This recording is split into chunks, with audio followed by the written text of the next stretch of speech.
Put him down. Put him down. I'm not looking up. 3, 2,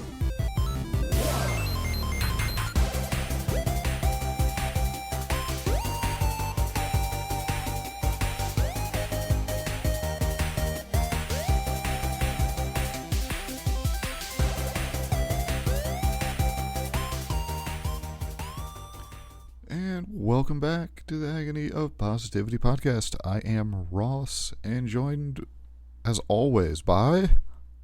Salt. That one was a little bit flat. Salt-ish. Salt-ish. Just only slightly. Spliced your DNA with a raptor in preparation for the new Jurassic Park.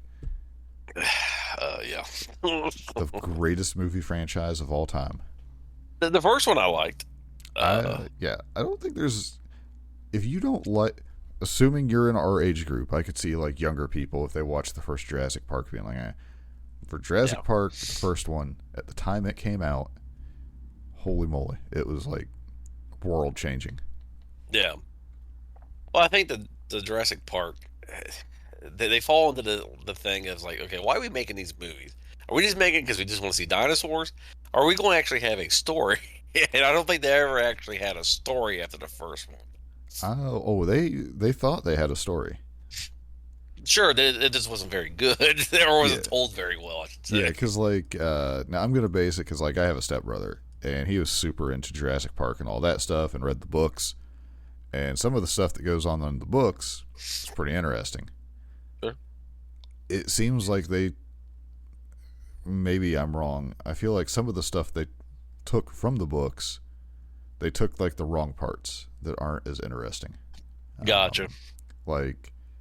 Or they just were like, I don't know how to get to this point. Let's just jump there anyway. It's like, I understand like corporations and like evil guys would want to go onto the islands to get, I don't know, the DNA or to actually capture the dinosaurs themselves. Yeah. But for like the main characters from the original movie, to get them back on the islands, it never made sense. It's like, well, no, they don't. Why would they go back to that island? You know, so yeah, and then go back to the island a third time. Yes, and then unless you got like John McClane. They're all back in this movie, the last movie getting ready to come out. So, yeah. I mean, I'm gonna at some point I will watch it because it will be on something, and I'm like, let's watch it. Sure. But it might be years from now. Maybe. Let's see. So, sure. So other than splicing yourself with if you did splice yourself with a dinosaur, let's say that was a thing you could choose to do, which dinosaur would you pick? I guess raptor, I guess. If I had to choose, I guess. No, is that because you would want to be more cunning with doorknobs or faster? Yes. Cutting with doorknobs. You will not they give me a problem. Yeah. See, what happens is it goes to just doors in general. You will never accidentally push a pull door or pull a push door once you are spliced with the raptors. Yes.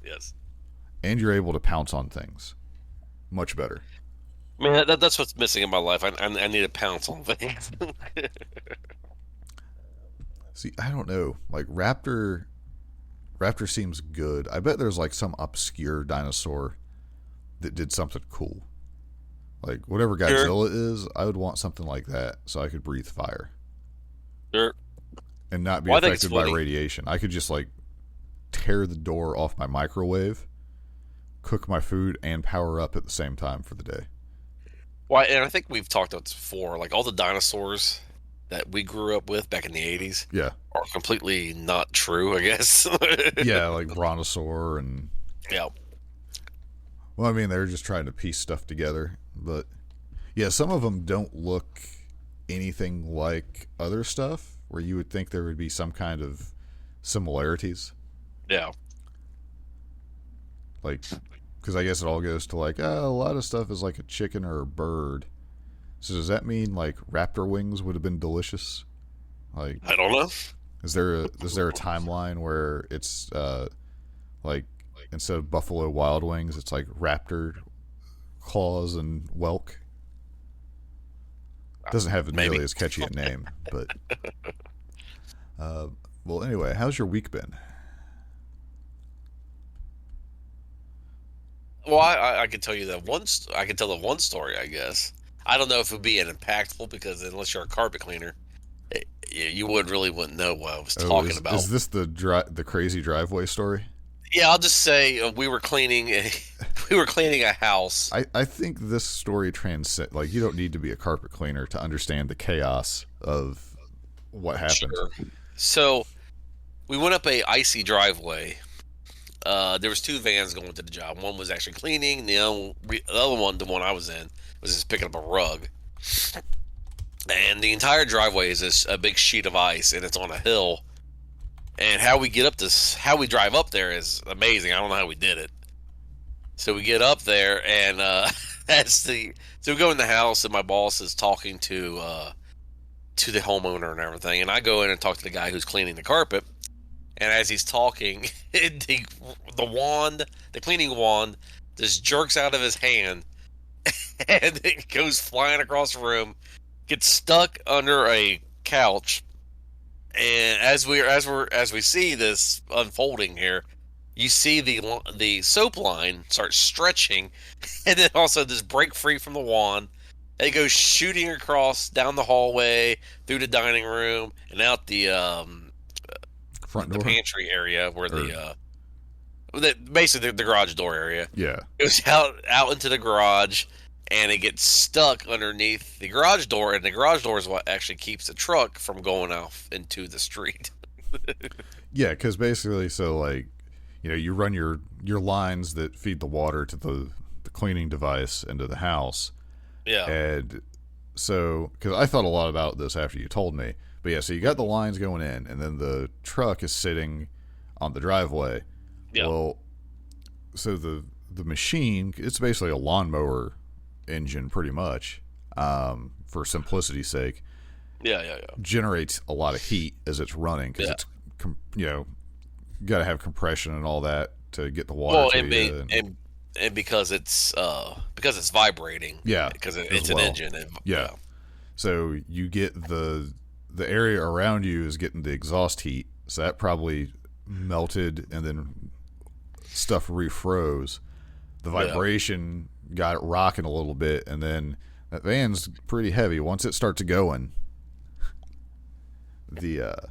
So lesson there is be careful if you're going to leave your vehicle idle even on the ice.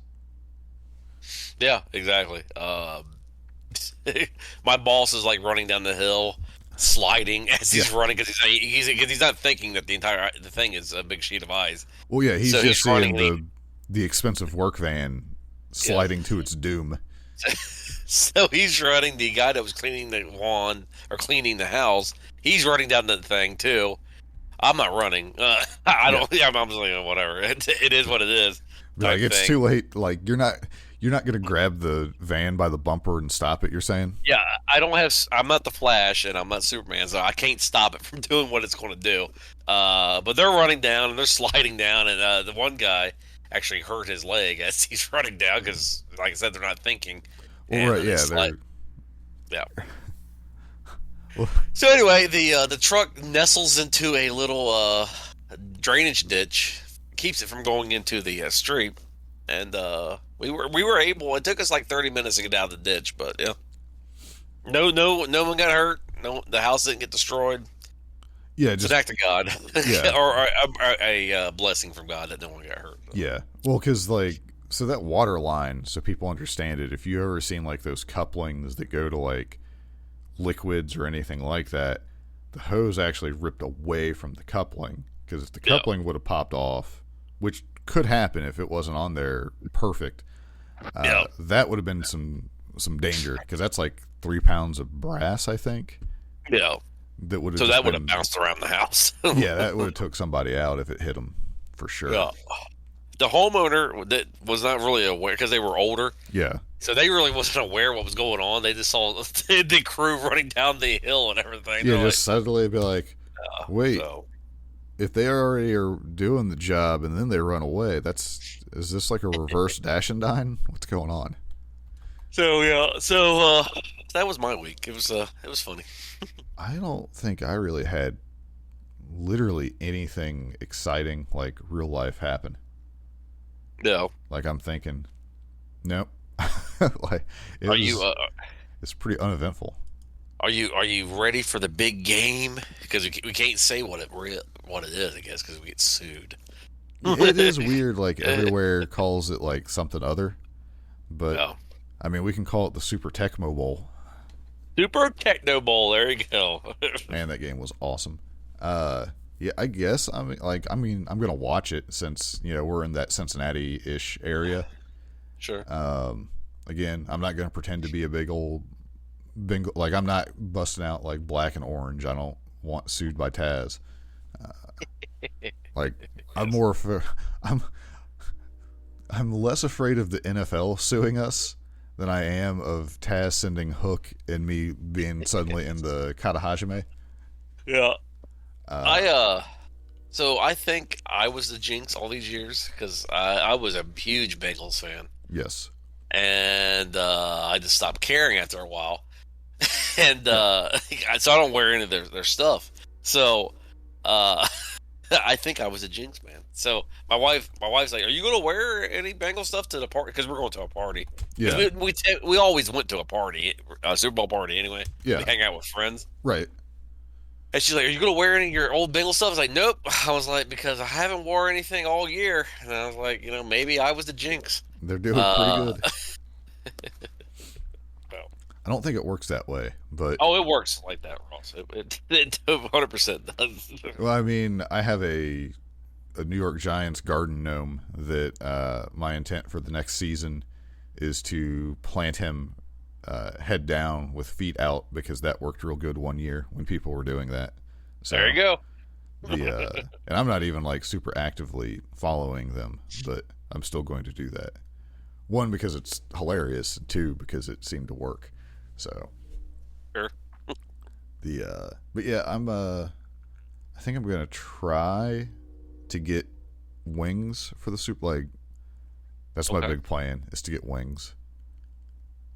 Yeah, so the party we're going to, we asked them last night if they need us to bring anything, and they said, no, we're going to go to, we're getting Chipotle catering. Yeah. Which I was just bummed because Chipotle is disgusting. Yeah. But, yeah. Should have been like, have you guys considered Qdoba? Yeah, once you go to the vastly superior Qdoba, yeah, or go to a real Mexican restaurant and get really good Mexican food. Yeah, it's funny. I ate Chipotle the other night, and it's not bad, but it's not bad. I just don't enjoy it like I do Qdoba or. I just don't like their sauces compared to like Hothead or Qdoba. I think that's. I don't really. I had a Hothead once, and it made me sick. So ever since then, I haven't been back since it made me sick. The biggest problem with Hothead burrito, I find, is the buildings they use are the worst. Like the one we have near here is in like some super old mini mall plaza thing, where it's like it's like the storefronts with like 5 stores. Yeah, and they're in one of those, and it's impossible to get into. Sure. The other ones, like nearby, it's like they found like the old Taco Bell or the old Racks and just turned that into their building. Yeah. Racks, for people that are older, imagine Arby's, but with a different name. It's basically. And an alligator. Yeah, that is true. But yeah, so it was just. Obviously, the world's not big enough for 2 roast beef specialized places. Actually, that's in London, Ohio. Yeah. Or it might be New London. I'm not sure which one it is. It's north either way. They actually still had a Racks at one time. Really? Yes, there was. There's a place past out in Dayton that we went up to over the summer, and it's called Roy Rogers. Yeah. And it's 100% like Arby's. Isn't that Frisch's? What, Roy Roger? Yeah, isn't that similar to Frisch's? No, because they have roast beef. Oh, okay. Right, I mean, they have roast beef sandwiches. It's exactly like Arby's. I mean, roast beef's good from time to time. Yeah. So yeah, I mean, they may have the same thing as Frisch's. I don't know, but their main sandwich was a roast beef sandwich. Yeah. All right. You want to get into a actual topic?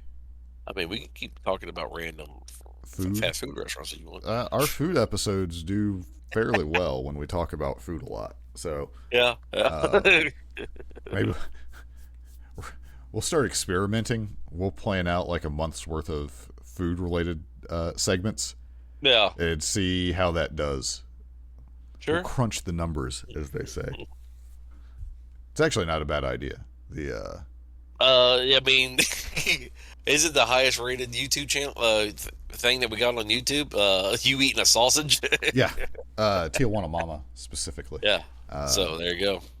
Now, to be fair, me specifically, has been very lazy with YouTube stuff, just because there's been a lot going on in the last year. So I still have some things I'd like to do, or like a totally separate YouTube thing. I don't know. Like, I thought about we could do like a food thing, where it's like actually like food. I remember you bringing it up, and then life happened. Yeah, it's been very chaotic, but basically, like, because the couple things we've done with food, one, it's well received, but it's an excuse to eat weird stuff, or whatever. So there might come a day where that'll happen. I can promise you, if you're listening to this, you'll know all about it when we do it. Because we're like, hey, go check this thing out. Sure. It might be one of those things where it's actually like, oh, we don't really get on the follow us on Twitter, follow us here, do that, subscribe that. Other than occasionally, like, steal your friend's phone, subscribe to our podcast, and don't tell them about it. I think it's Mr. GM that goes, hey, before we get into today's show, let's talk about today's sponsor. And he talks about his own YouTube channel as a sponsor. Oh, that's hilarious. Yes. Yeah, if we start a second thing, we're gonna steal that 100%, because that is fantastic. We'll give him credit every time. Yeah, every time he starts to say. And before we get into the show today, let's talk about today's sponsor. I like his Twitch stream. Yeah. Like, I don't get up early enough anymore for it, hardly ever. But he's always seems to be pretty entertaining, and he's foreign, so he says funny words. Yes. English foreign, so I think it's okay to say he talks funny when he's English. Okay. Who knows? Do you want to talk about, because you've watched the Injustice animated movie? Yeah. We got a little bit of wrestling this week, or video game stuff. Well, so I have very little about video games, so if we don't get to that, I'm okay with that. Okay. The only thing here, we'll cover video games right now, but I'm not doing the bumper for it. So I played a little bit of Lost Ark, but not enough to have a real opinion. Okay. It's okay so far. Some of the character animations, I mean, it's not an American game. I believe it's a Korean game. So aesthetically, it is very different than what I typically would play. But the little bit that I've played, it's fun. I don't like that I can't be a male mage character. So I have to have the female character and animation stuff. Yeah. Not a deal breaker, but I typically play a mage that's a guy 90% of the time. So it's weird to not have that comfort option. Sure. So there you go. So I can't say anything. Hopefully next week I will be able to say more about it. There you go. Also, Hearthstone, fix your battle buddies. There. I've been playing a lot of standard Hearthstone, actually, the priest deck with the two minions that if you get it rolling, can really do some damage. Are you doing the divine spirit, inner fire combo with it, or? No, just I put the bubbles on there. Yeah, standard. Yeah, I was thinking standard, classic. Yeah, no, I'm playing like standard. So if you do the two minion, I don't know what the minions are called. The one that gives you a random priest minion, and the one that lowers your cards in your hand. Yeah. So if you get that rocking, it's pretty nasty. Yeah, the some of the priest stuff. So I'm in a weird spot with Hearthstone where I don't have some of the cards, like, because there's so many legendaries now that you need to do stuff. Yeah, I don't have them now. I'm sitting on over 10,000 gold, so I could get packs super easily. Like, but I just hate spending the gold on that. But yeah, I might have to here in a little while, because I still play like Wild a lot. Yeah. And I don't know, but yeah, the priest decks, like, I'll come up against them and they just do, if they, like you said, if they get rolling, they do some nasty stuff. Mm-hmm. The one deck I hate, even more so than the Pirate Warrior, is the Mage. I hate the Mage where they just keep getting fireballs to the face. I hate that. Oh, like where they use Antonidas? Oh, it's terrible. Well, I mean, I assume it's better a little bit since they obliterated the Sorcerer's Apprentice. Yeah. But I don't know. Yeah, it got to where playing against Mage was no fun because they literally did nothing. Like, nothing to show for anything. And then all of a sudden you were dead. Yep. The Druid deck that armored up to 1 billion. That wasn't a lot of fun. Nope. I mean, it was beatable, or you could just run that one card, like Siegebreaker or whatever it is. Yeah, if you were seeing them a ton. Say, isn't there a character that breaks? Yeah, I think it's the Siegebreaker. Yeah, is what it is. Let's see. Siegebreaker. Sorry, I'm looking it up real quick to make sure. Nah, I think I'm thinking of the wrong card. But I know what you're talking about. Yeah. There's some card that removes all armor. Oh, maybe it's Armor Breaker. It doesn't matter, Rob. Sorry, I have to find the answer now because it's the Plate Breaker. Sorry. Yeah, destroy your opponent's armor. It's a 5 mana deal. Yeah. I also don't want people listening to it just losing their mind that there's no resolution to calling it the right card. But yeah. So, all right. Do you want to talk about, and you can talk about it with spoilers if you want. It's not going to bother me. The Injustice movie. Yeah. I mean, I won't spoil it, but yeah, we can go into it. All right. Let me hit the thing. Something that could never ever possibly destroy us. Mr. Stay Puft. You chose poorly. You have chosen wisely. All right. What do you have as far as opinion on the Injustice movie? This is the animated one. It came out last year, right? Yes, I'm going to say that, yes. I thought the ending was just, I don't know, just kind of flat. I'm just like, okay, that's the way to end it, I guess. The beginning of it, it's just it goes right into it. Like, you see Joker, but like they amp him up to, I guess, how evil he is in the comics, I guess. Yeah. Because he just straight out starts murdering main characters. I was like, okay. Yeah. Well, yeah, because this is like, again, like their animated movies get pretty violent in a lot of cases.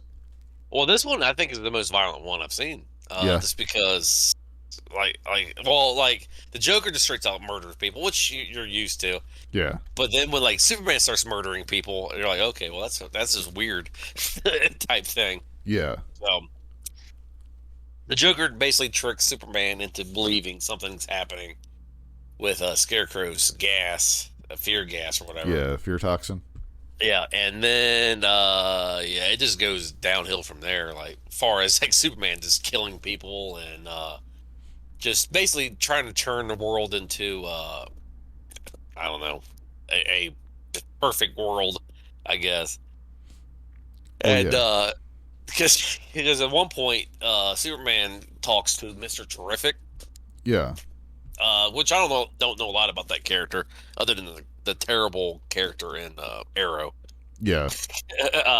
Basically, I guess Arrow does not do this character justice because this character is way cooler, I guess, in the comics than what I saw portrayed in Arrow. Yeah, well, Arrow had some shortcomings. But in any case, Mr. Terrific. So he talks to Mr. Terrific because he wants to use because I guess Mr. Terrific's like super smart, Mm-hmm. and he wants to use Mr. Terrific's little orbs. I won't call them balls. Right. He wants to use his Orbs. little orbs things. Yeah, and Mr. Terrific's like, I can't do what you're asking. He's like, well, I'm trying to stop death. He's like, I want to get rid of all guns. And Mr. Terrific's like, well, he's like, I'll give you something that kills more people. He's like, obesity. Let's get rid of fast food at restaurants. He's Yeah. like, let's get rid of smoking. And he just goes like that. And Superman, because Superman's not really the brightest, just looks at him and he's like, so you're not going to help me, huh? And Mr. Terrific's like, no. So, Be like, That no, was- I'm not going to do your insane plan. yeah. So, and he basically has to open up because he knows about the multiverse, Yeah, and basically that in order to control this Superman, they have to use the multiverse because this Superman is a Superman that doesn't hold back anymore. yeah. They need help. Mm. So it's really just the inevitability of Superman losing his mind, Yes. which is going to happen to real because this is like one of the many alternate Earths, right? Yeah. This is I don't know what Earth this is, but Batman asks the Joker basically, "Why did you do it?" And Joker pretty much says, "I know I couldn't break you, but I know I could break Superman." Basically. Yeah, I think I've seen that clip where they're in the interrogation room or whatever. Yeah. Yeah, which is funny because I mean, Superman's not a broken human being like Batman is. So, Yes. like Batman, you could argue there's really nothing left to break. Yeah, exactly. And I think the Joker realizes that. He's like, well, I'll just break this guy. Yeah, well, like Superman is very breakable. Yes. Like, technically, he's well adjusted, so he has a lot further to fall. Yes. But yeah, so like overall, like, you'd recommend this to anyone to watch? Yeah, if you're a fan of the animated movies, the beginning, the middle is good. The ending, I don't know. It just seems like they didn't know how to end it. So, I'm going to let's see here. You might hear a fire truck in the background, or you might not. I can never tell. I don't know Okay. we live across the street from a fire department now, so Well, every well. once in a while. gotcha. You would think I don't hear it. You would think late at night when Yeah. there's literally no traffic, you wouldn't need to use your sirens all the time. No, that's not how it works. Apparently, you'd think just Usually, at least where I'm at, when it's like late at night and there's no traffic, they just turn the lights on you would and think leave that the would be siren fine. off. Yeah, you would think that, but You must have jerk firemen. Like, you know what? Let's wake up the whole neighborhood. Let's. I guess like I don't understand it. Like, Yeah. no, I don't know. It's just super weird. Trying to think. So I haven't watched anything. I'll probably watch this eventually. Did you watch it on like Warner Brothers or? I watched it on Amazon Prime. Okay. Like there's so many things. So did they just give up on the Warner Brothers app or whatever? I don't know. I don't even know. Well, because they had that goofy pay system. Remember? Yeah. You and me trying to figure it Yeah, out. we spent like way more of an episode than we should have trying to navigate I it. think they're focusing. I think they just went to HBO Max. I think that's what they went to. Yeah, and they were just like, Because we're done. when I had HBO Max, there was some Warner Brothers stuff on, the cartoons Yeah. and stuff on there. So maybe they're just like let's just go with the HBO Max app and Since it's stick already with that. there. Yeah, Well, yeah, like at this point, unless you have like an amazing catalog of something, trying to get money out of people, we're gonna go back to a cable system where you have all the other groups together. Like we're almost at the point where we've gone full circle. Well, where that's what things this are one so guy, divided, they're basically channels now. Well, that's what somebody said on Twitter. They're like, man, I really wish there was like some kind of network or like some kind of device I could just use where I could have all my apps like HBO, Amazon. Some and kind I just of looked at the channels. some kind of box that I could set on top of my TV. Yes. Well, I remember that, and then there's a guy that we used to work with at the computer place, and I was telling him, like, dude, phones are going to start getting bigger. He's like, what? No, that doesn't make any sense. Because it was at that point where they got, smaller and smartphone. I was like, nah, telling you, in no time, they're going to be huge. And what happened? Like, I'm looking at my phone that I just got versus my other one. Screen size, they're both the same, but yeah, they got bigger. Yep. Like, once people realize that you could just once they figure out how to basically put a whole TV in your pocket, where you just slowly unfold it like a map. That'll be the next thing is the quad fold phone. Forget that like fold in half.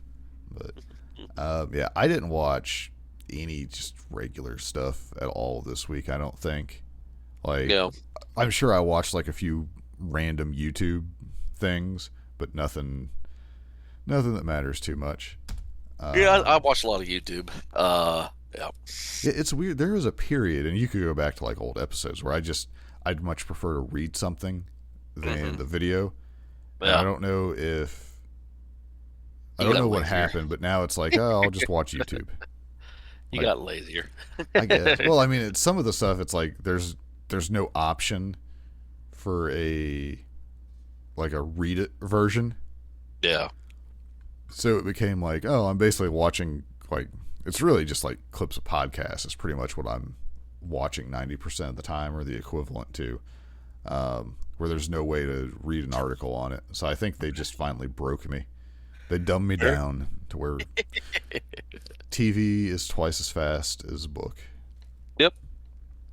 Let's see here. Well, you want to hop to wrestling? Yeah, sure. I don't know what the hell's going on here, folks. Looks like he's just wearing blue pants. This is a revolution. All right. So, sorry, I'm making a note here of timestamp. So wrestling, did you watch anything WWE related this week? No, not really. I mean, I watched some of SmackDown last night. Roman Reigns doing his Roman Reigns stuff. Yeah. Basically insulting Goldberg, which was funny. Which is fun. Yeah, I haven't watched that. I see it looks on the. So I'm on WWE.com. Yeah. Their website presents the information so poorly. Sure.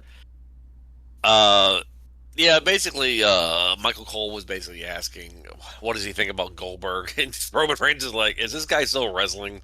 I mean, this totally insults him, which I think that's what everyone says. Like, really? So, that's the only thing I really watched.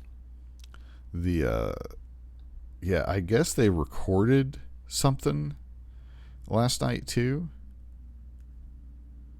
Okay. Yeah, I mean, that's all. Like, that's interesting. There's a story up on WWE.com. So I collect the action figures and play with them, to be fair. Okay. But it's a new Stephanie McMahon and a Brock figure among Mattel's February reveals. When I click on the link, it says access denied. So I know they're supposed to be doing something today where they're revealing new figures. So I wonder if this story is up before it's supposed to be. And then they're like, oh, crap. Surprised.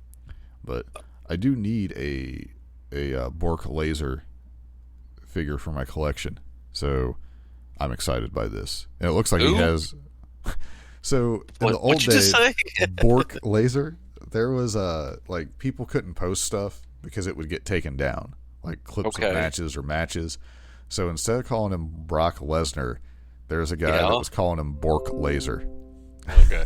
So Ross, that is something that you need to share the backstory, dude. Because I'm like, did Ross, did he just have a stroke or something? What did he just say? I genuinely thought that you would have known that.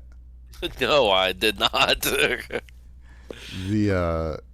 I'm like, did he just say Bork Laser? What is that? Gotcha. Okay. Yeah. Here I'm going to give you. So the origin of it was in 2012.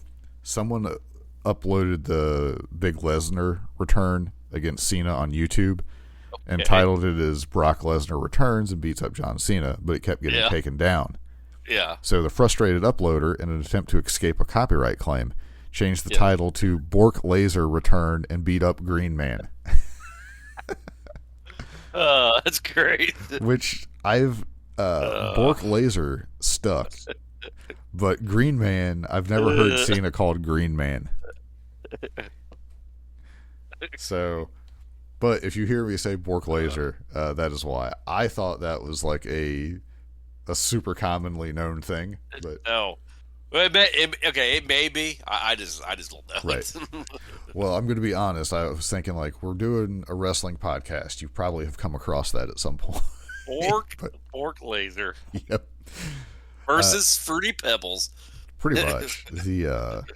It's definitely a younger Lesnar figure that they have pictured here. But yeah, they're sorry, that was totally distracting, but I thought there was going to be exclusive brand new news that we could talk about, but nope.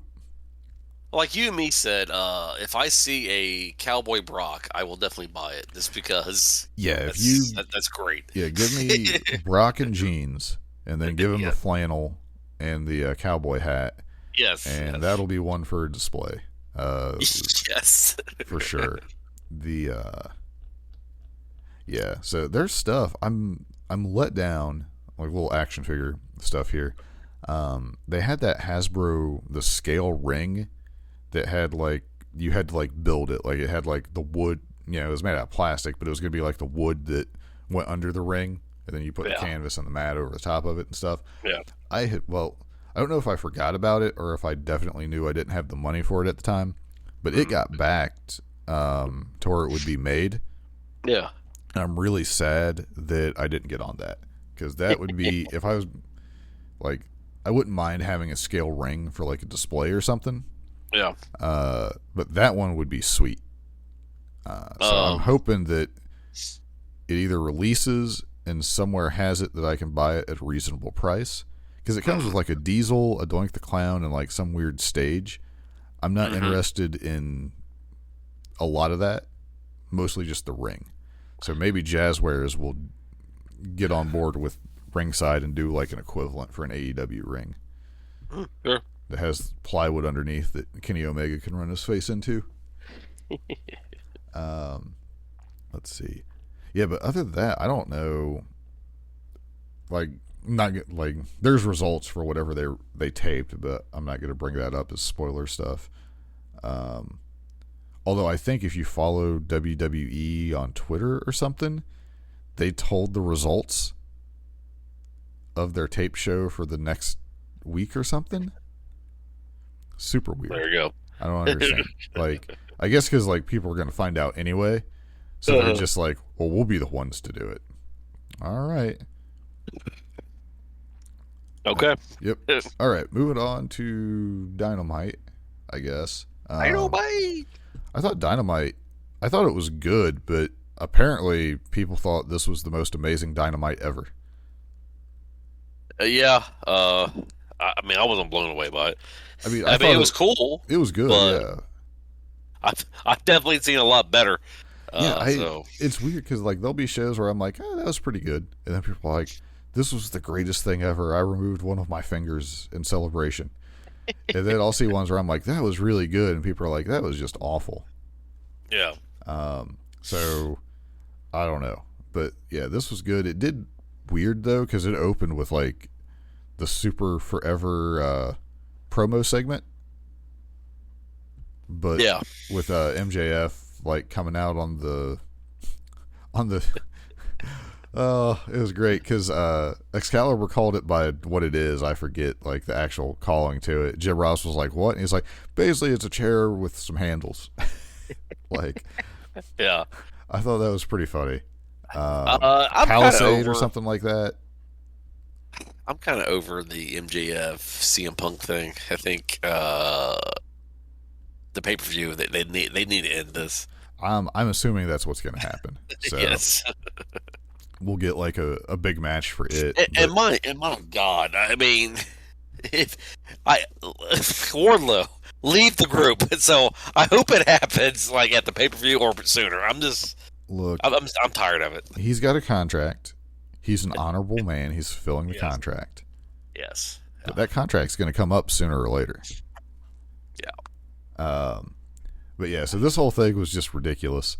Yeah, they came back. Wardlow's staying away from everybody. Sure. MJF is basically like, it's what you would expect from a segment like this where he's talking about how awesome he is. We get Punk comes out and he's basically like just trying to goad him into a match, and then he gets his buddies Darby and Sting to come out, which makes sense because he would he's obviously not running the ring against the entire Pinnacle. Yeah. MJF isn't going to give him the rematch. Punk digs at him about he's talking to Wardlow as far as the person who he was wanting a rematch with. It ends up that, which kind of surprised me. I thought it was going to be Punk and Darby, but if Punk and a partner of his choosing can beat FTR, he gets to name the match. Yeah. Yep. So, but him being like, yeah, but you're not picking either of those guys. That was a good wrinkle because that's really like Punk's only friends that he has that we've seen. Yes. So basically, like Sting and Darby just came out for like a continuity sake, I guess, since they've helped out, which I appreciate. They at least acknowledge like it wasn't like, oh, you got to find a partner, and then he doesn't pick one of them because they've been friendly. Like they exclude them so that it makes sense that he has to try to find somebody else. Sure. Andrade finally meets with Stink and Darby.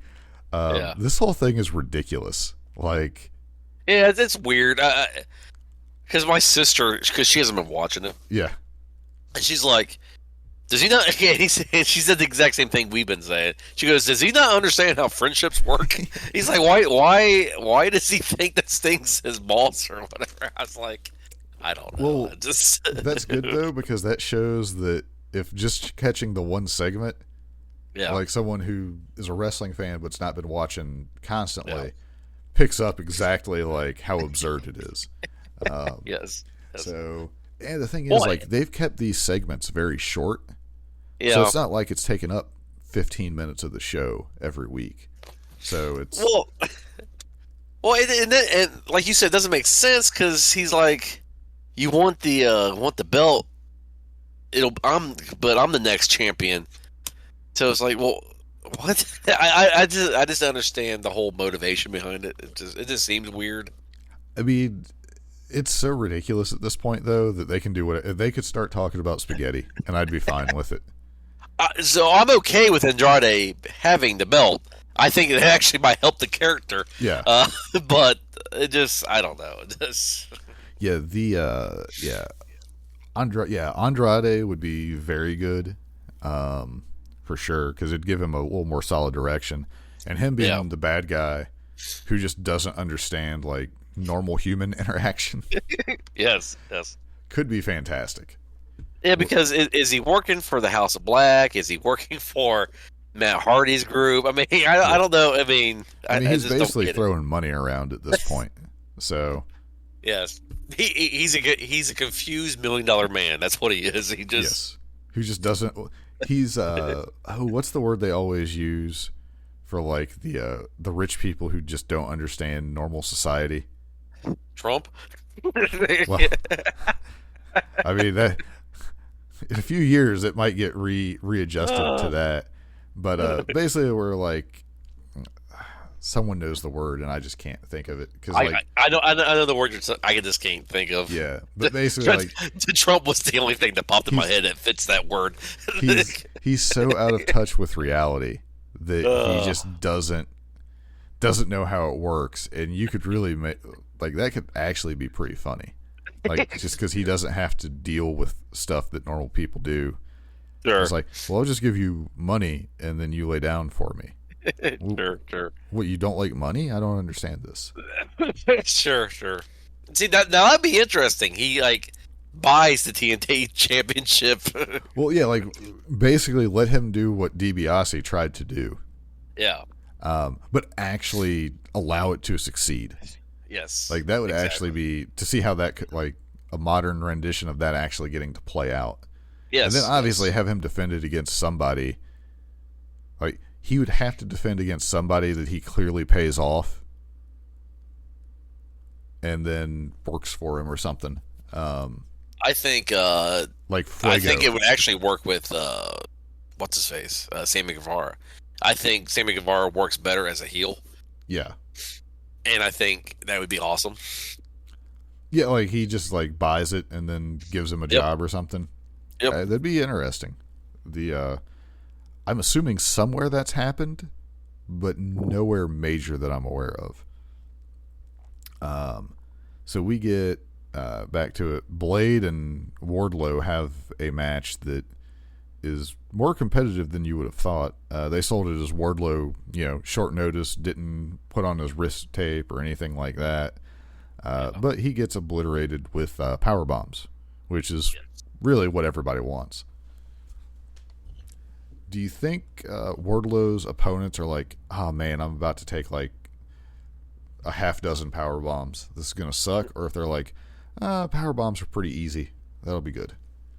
No, because his power bombs are not really all that. I mean, I like his power bombs, but they're not like Sid's power bombs. Yeah, he's not actually trying to see if he can put you through the mat with each one. Yeah. Like maybe the last one has a little extra, but who was that one? It was at 911. He was in ECW a lot. Yeah, where the guy that came out and just obliterated people. I mean, his power bomb. I mean, he looked like he was actually trying to hurt people. So yeah, I mean, it's funny because like you could do a power bomb super safe, and you could also do it really not safe. So I mean, I wouldn't mind taking a Wardlow power bomb. So we got the Inner Circle meeting. I don't think there's any coming back from this one. Like Santana and Ortiz just laid into Jericho. I liked where Santana was just looking at the camera. Yeah. Like, are you kidding me?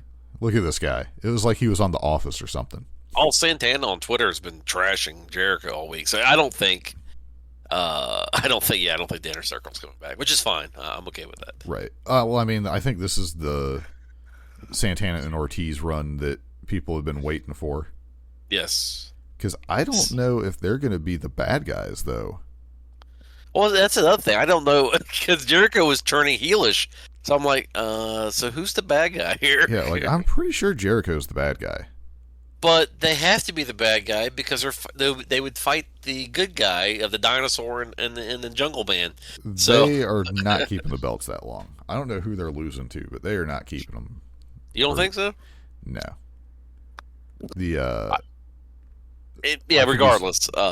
Yeah, but at some point, and I mean, you can do like kind of face versus face match.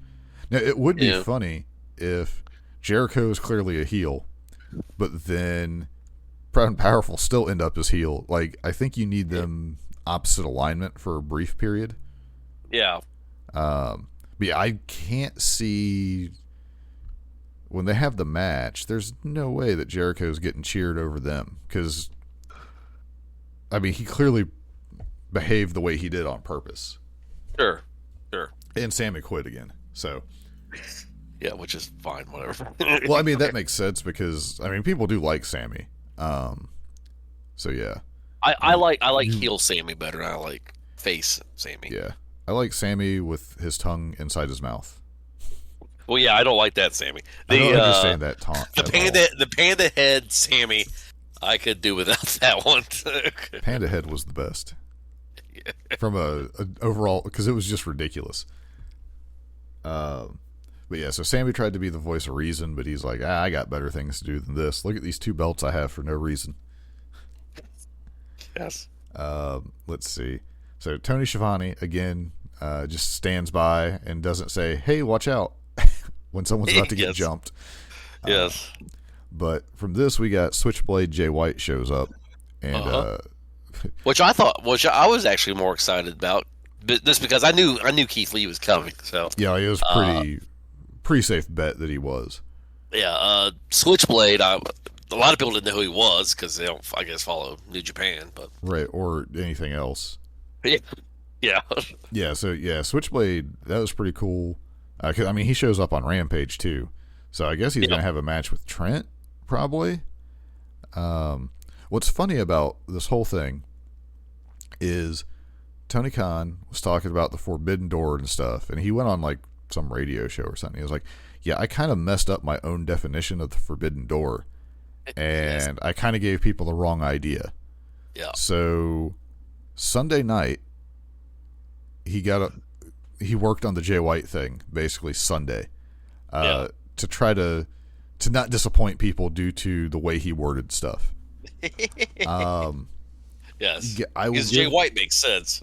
Yeah, for some of what he said, and then the signing of Keith Lee is fine too. But it makes me laugh that he was like, "Oh, I messed up. Let me see if I can fix it." I feel like getting Jay White to show up is a pretty good make good.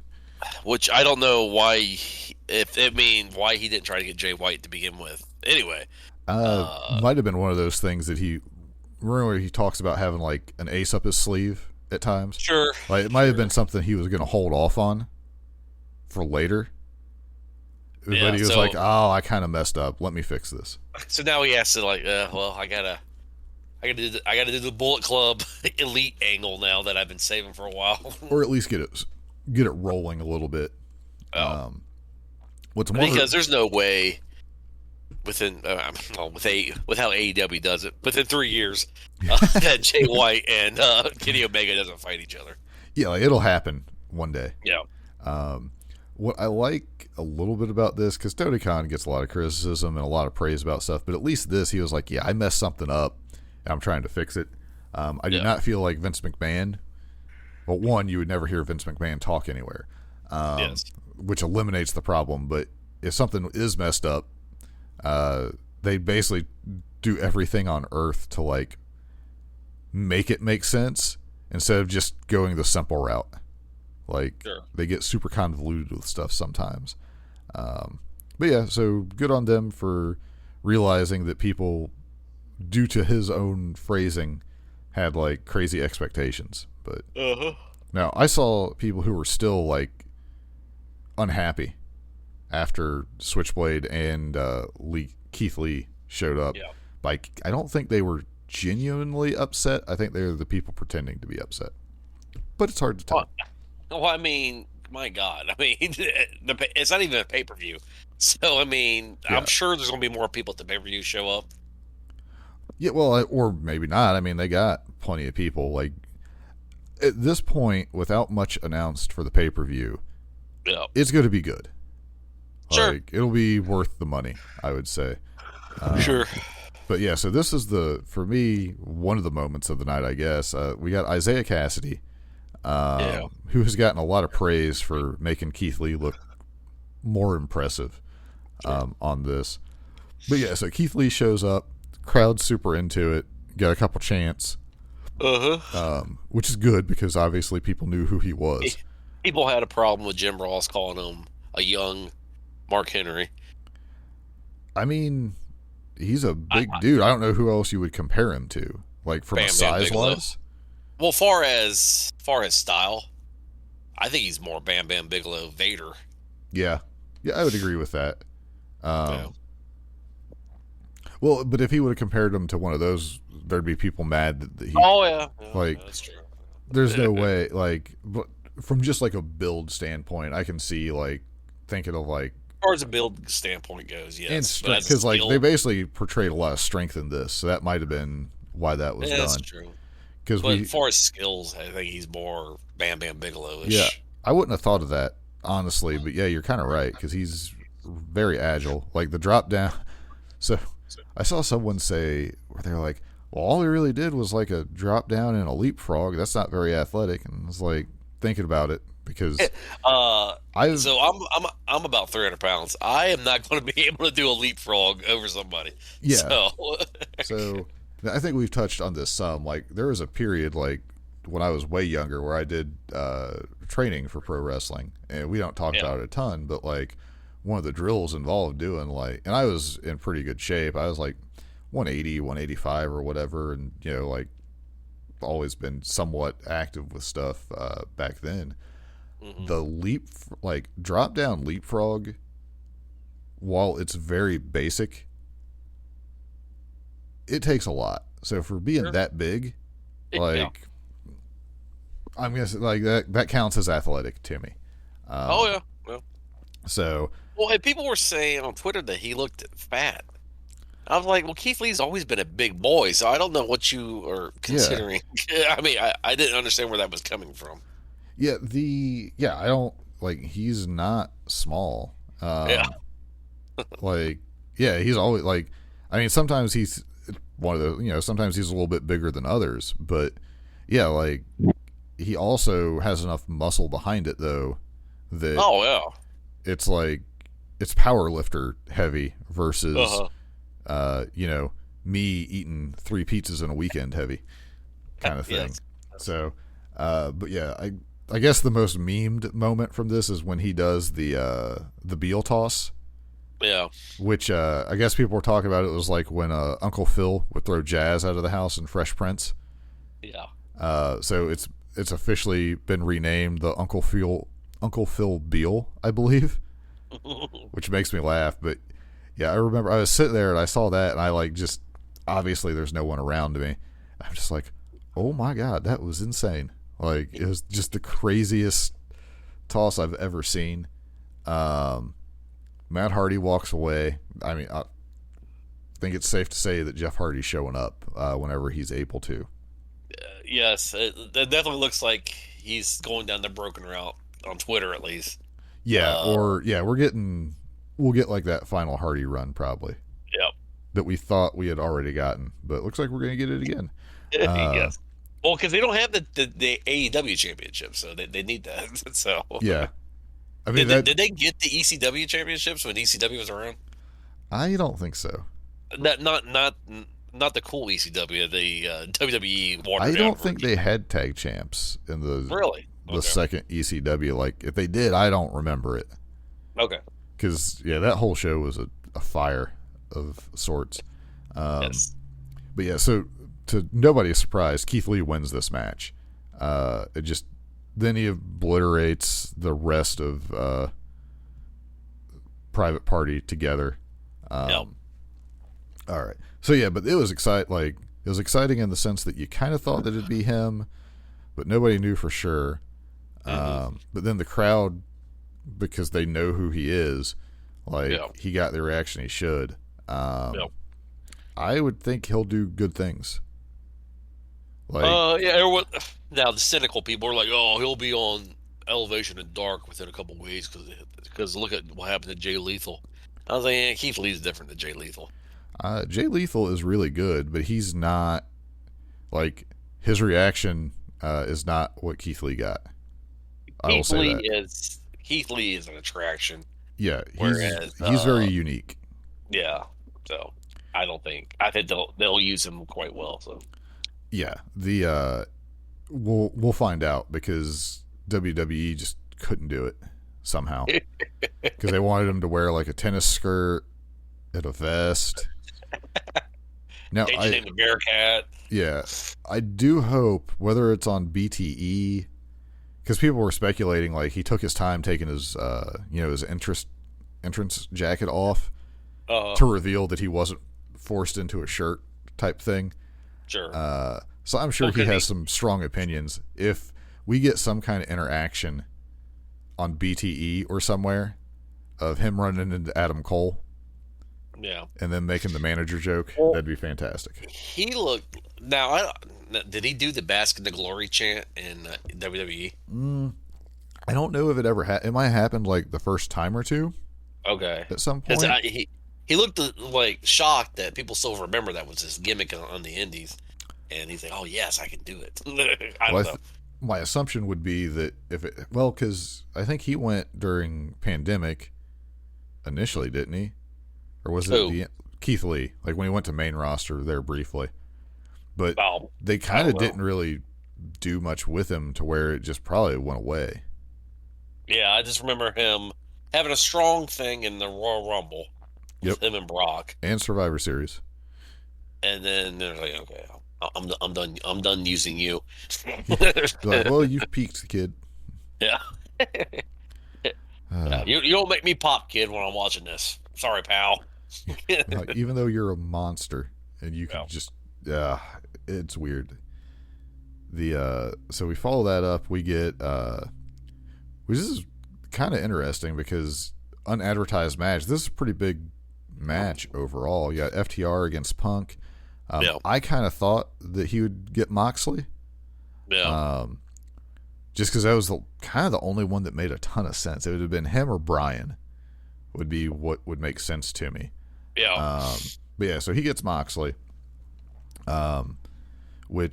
So fortunately, because you mentioned this, that like Punk and Moxley weren't the best team, which I didn't think so. They're Lance Storm loved them. I'm gonna go back and watch this match again, because the teamwork obviously isn't going to be quite on the level that FTR is on. Well, it just seemed like there was a lot of like, the stopping in the ring and like, okay, what are we doing? Okay, right. Where it just wasn't as smooth as you would want it to be. But again, I don't know that they ever tagged. Like, obviously they were affiliated and they had matches against each other.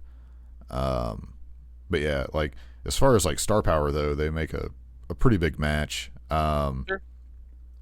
I mean, the way Moxley has always been booked, him beating FTR on his own wouldn't be a complete shock. Yeah. So I don't think it kills FTR to lose this match. And I mean, they also had me like after the ring bell shot, I was like, they're gonna beat Punk again.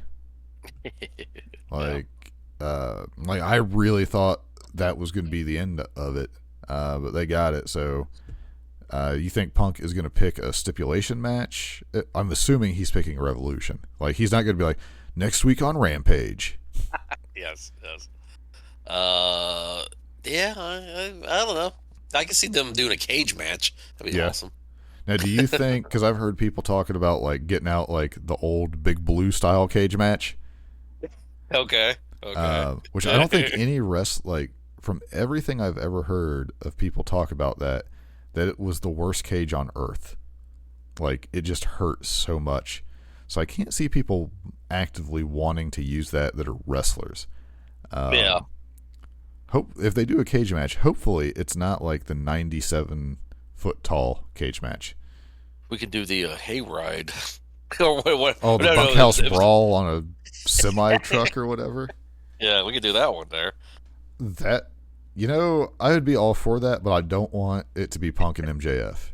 Now, if you want to give me like Sean Spears feuding with somebody and they do that, like him and Hager for some reason, that's fine. We're going old school, real old school. Yeah. I mean, they'll eventually pull out like some of the ridiculous stuff, like coal miner's glove on a pole match or something. Yes. I don't know. I don't think it's going to be just a normal match, like, because this would probably be the blow off. I do think that MJF wins though, whatever they pick. Wins the feud, sure. Yeah. And then I think MJF is on the trajectory to take the belt. I don't know, because I think Adam Cole's going to take the belt. You think? I don't know. I need to see how it builds up. Well, the dude's in 9 story. Well, we'll get to him in a minute. Yeah, let's go. So Jade, AQA. Uh-huh. So I have seen such divided opinion on this, and I'm going to be honest. Like, I was kind of like zoned out on this match, not paying attention to it. Yep. it sounded like from a commentary point it was good, but like I was reading where people were like, yeah, the referee was like yelling spots out at one point because it got off the rails. Yeah, I didn't notice that, but I noticed Jade looked like not was happy, like getting frustrated. Like, no, you're missing your cues here. right? Yeah, where Jade like so yeah, so I'm gonna probably go back and watch the tag match to see what I think of it again, and then I might watch this match just to see, because AQA got signed after this, and I think the only reason I think she got signed is because she did a good Billy Kidman and did the shooting star press. I did see that, and it was very impressive. So, well, and if they saw, because I'm going to assume if this is a live evaluation, so to say, that Tony's not just sitting there by himself watching it. He probably has people like QT or Cody, like people from like the training schools or people who do training with him. Well, I think she was trained by Booker T. Yeah. Well, I'm saying, like, if they're watching it as a live evaluation, like, I'm sure, like, people who actually train people are there to be like, yeah, she messed this up, but this isn't, like, this is the kind of thing that happens that's a lack of experience, as opposed to this person just doesn't get it. Like, one of those things. And, I mean, like might get a better cost after a bad match. Well, it seems like AEW is very much baptism by fire. Yeah. I mean, putting a rookie out there on like live TV, and especially if you've never been on live TV, that's a lot of pressure. I mean, it says something though. Like if you can pull it off. I mean, how many times did we hear about people working dark, and then as a result of like what they did on dark, got them a job basically, which is. I mean, absolutely makes sense. It's just that's not how things have been done for a long time. So Serena Deeb is just going to be beating up people in like 4 minutes for the next month, probably. It just seemed out of place. I'm just like, oh, okay. Yeah, they just like filled a little bit of time. So I don't know. Yeah, because Serena, go out there and beat somebody up. Oh, gotcha. I'm on it. How long do Give I me got? one of these rookies. Give me one of these jobbers you got in the back here. All right, you come on, let's go. Put up the 5 minute clock. Here we go. I got 51 seconds. Yes. But yeah, so main event, like time was getting close on the. I saw some people that before the match even started are like, man, that's not long enough for the title match or whatever. And it's like, well, if it's a Texas death match, they're going to be hitting each other. Like, I'm not expecting a no DQ style. Bret Hart, Shawn Michaels, an hour. Yeah, like I'm not expecting a Texas death match to last an hour. Like it shouldn't. Like I honestly thought for a second, like because they start fighting in the back because Hangman knows that Archer jumps people, so he's ready for it. But yeah, like Archer ends up going through a pane of glass. Like he basically does that, gets thrown to the ring, he gets hit by the buckshot. I almost thought the match was going to be over there for a second. Yeah, I didn't think so, but yeah.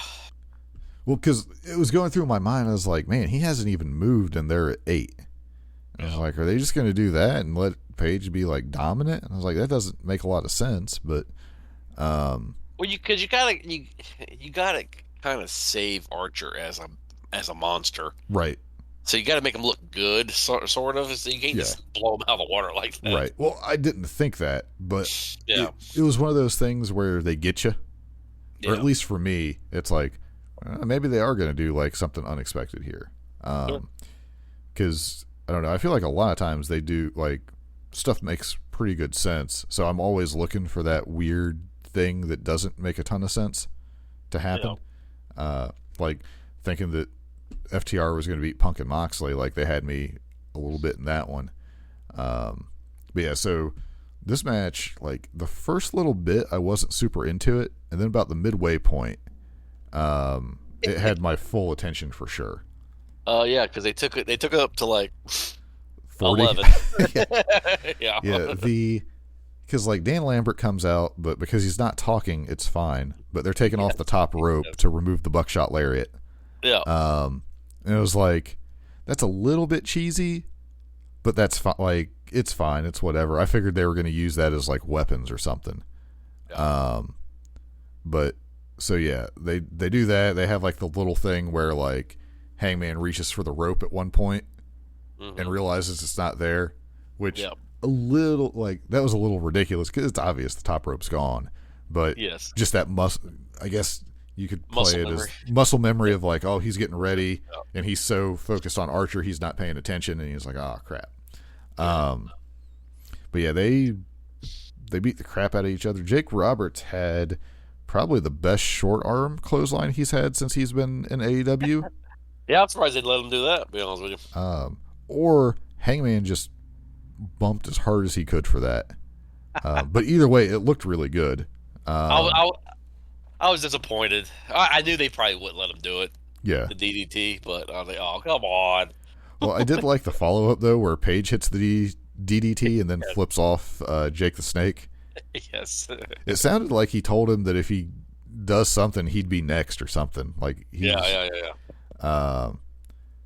But yeah, so basically, like when things turn around, like Paige is really good at bleeding. If he had like a Hasbro action figure, his figure would just bleed as the action. The thing that I'm just like, oh my god, what are you doing? That is when Archer does his finisher on the steps. Dude, that looked so like I don't know if the bounce made it better or worse. Well, because you have such a small area of where you can actually kind of mess up there. Yeah. Yeah. I'm just like, oh my god. Yeah, I mean, it was definitely a sight to see. And like, you know, Paige doesn't really do interviews, so we may never find out if that actually hurt or if it just looked real bad. Yes. But yeah, he's obliterated him. And it was like shortly after that, like somewhere in that general range, there was a moment where Archer is getting ready to go for, it looks like a power bomb. Yeah. And I was like, if he, at that point in the match, it was like, this is what it said, because it actually, Jim Ross even said, Paige looks like he's on his professional deathbed. And, but Paige had grabbed the barbed wire off the chair when he goes up for the power bomb, which I didn't notice that he grabbed it. But I was thinking of that, I was like, if he hits him with a power bomb, how can he come back to win this match? Yeah. Like, because Paige sells dead really well. Yeah. Like where it looks like he's out. So I honestly was like, I don't understand how he would win, but so he reverses that, and that leads to the finish, which people have lost their mind about. I like the finish. Yeah, I thought it was really good, but strong. But yeah, so like Paige goes Batman and tricks the referee into bending over, and then uses the ref to vault over to hit the buckshot. Yeah. That, you know, like you said, it lets Archer kind of look strong because like the buckshot's like a serious move. Like they have made that like super strong. Yeah, because so he does the buckshot and then he crashes the tables and then he gets a 10 count.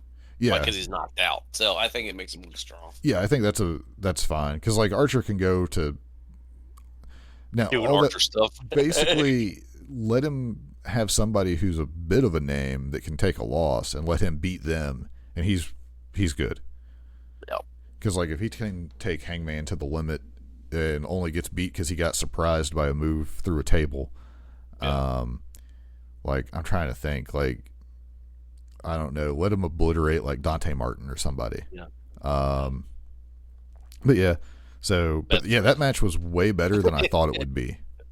Yeah. Because by the end, that's what they should do is they should put Archer in a feud with the best friends and let them fight them for like an entire year. Well, and they'll both be happy when it ends up in the ultra-violent finale. Yes. Parking lot casket match or something. Yes. Inside an arcade. The arcade parking lot casket match. There you go. Yes. There you go. I've made it for them.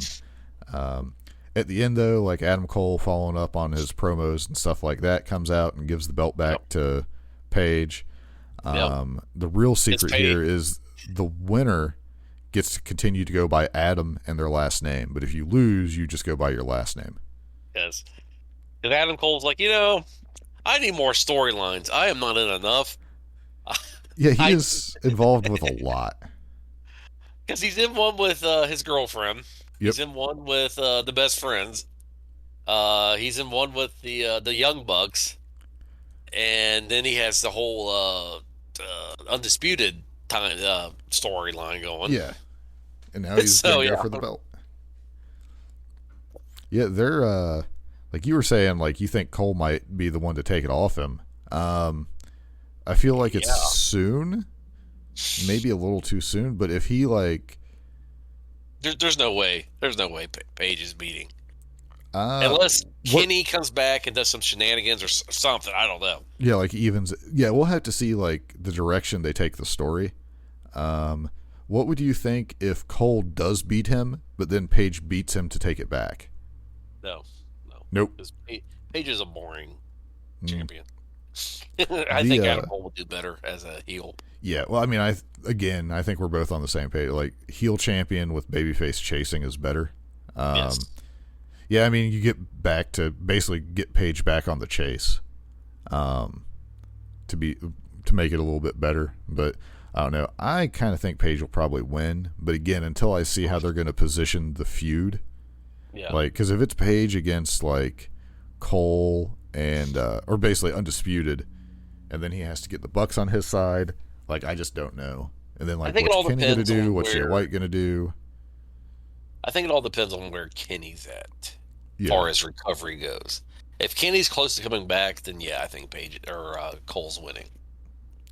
Yeah, there's a lot to go. But so at this point, Paige has only had 3 title defenses. Yeah. Match-wise, I think they've been excellent. True. So, like... It would be a short reign, but someone's going to have one at some point. Seems like Paige could be the kind of guy that who gets hosed out of the belt, kind of like Moxley.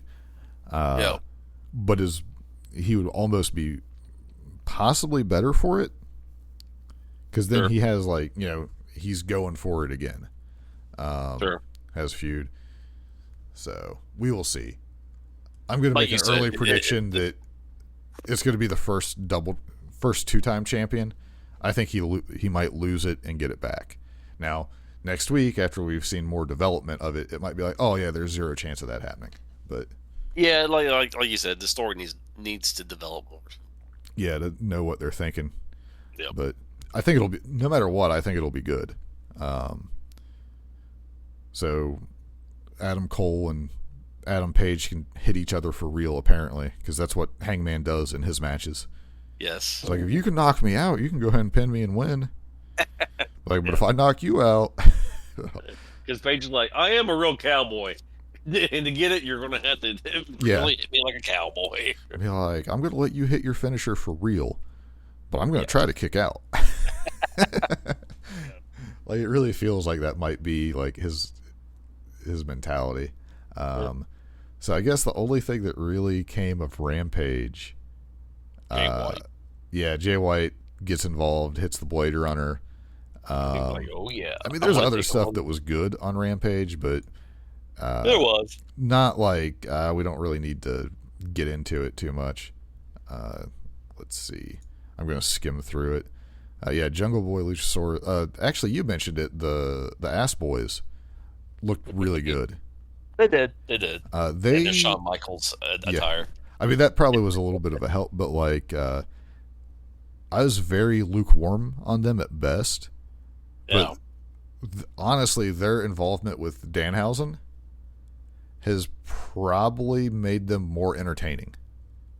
Sure. Like, if they don't use his song eventually, it has to happen. I mean, that's a great song. Yeah, there's no way. Like, they're gonna have to take it. The Bucks did survive the Danhausen curse, so yes, that's good. I don't know if he'll ever wrestle. What else? Hook looked real good against this Blake Lee guy. Yeah. Hook's going to be a pretty big deal. I mean, it's Yeah, I obvious. mean, people are definitely into him. And then Bryan Danielson is going to fight Lee Moriarty, and they're going to share violence or something. That's kind of what I got from that. I think Hook needs to drink some protein shakes and get bigger.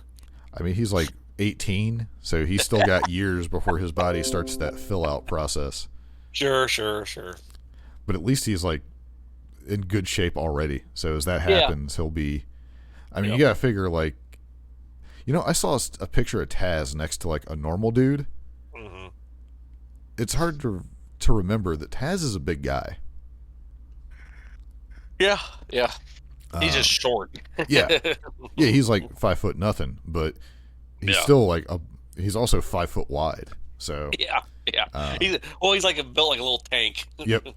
So we'll see what happens with Bryan Danielson, because he's wanting a marriage. He doesn't want to be a one night stand, which I thought was hilarious. Yes. Still no official all white Bryan Danielson shirt on Pro Wrestling Tees. Let down. They don't even have to put anything on it. Just label it as the Bryan Danielson shirt, and people would buy that. It'd be great. So, all right. And again, Tony Schiavone interview does basically nothing. I want that job. Sure. Ooh, to end it, did you see the fake Tony Khan running for Congress filing? Yeah, I saw that. And Tony Khan's like, no. He just laid into him. Like, I like that he referenced like super old pro wrestling to explain how poorly everything was with that. Yes. Well, I saw people were talking about it, and people could read like the stuff. Like, I don't think he would list the Jacksonville Jaguars stadium as his address. Like, he doesn't live there. That's great. Yeah, like there's some funny stuff, but I live at the Daily Place. it's like the one football My player dad has the bought that commercial for me. where he lives at the stadium. Like, that's Yes. Tony Khan. My dad bought this for me, so I live there. Yeah. Well, 'cause it was like, I don't think he has time to run for Congress. Like No. he doesn't seem like a Congress kind of person either. So, but yeah, that was just funny because I woke up and I saw that and I was like, what? That doesn't even make sense. Yes. And unfortunately, it was not true. Yeah. But all right. Well, I think we can end it there unless you got anything else. That's a good ending spot. All right. I'm going to hit the button. Hit it good. Oh, since we were talking about at the beginning, if you've made it this far, subscribe or do like the review thing on Apple Podcasts, or steal people's phones, find their podcast app, subscribe to us. There we go. Yes. We would like to thank our sponsor today, or our YouTube channel. Yeah. Okay. I'm going to hit the button. All right, hit it. Hit it good.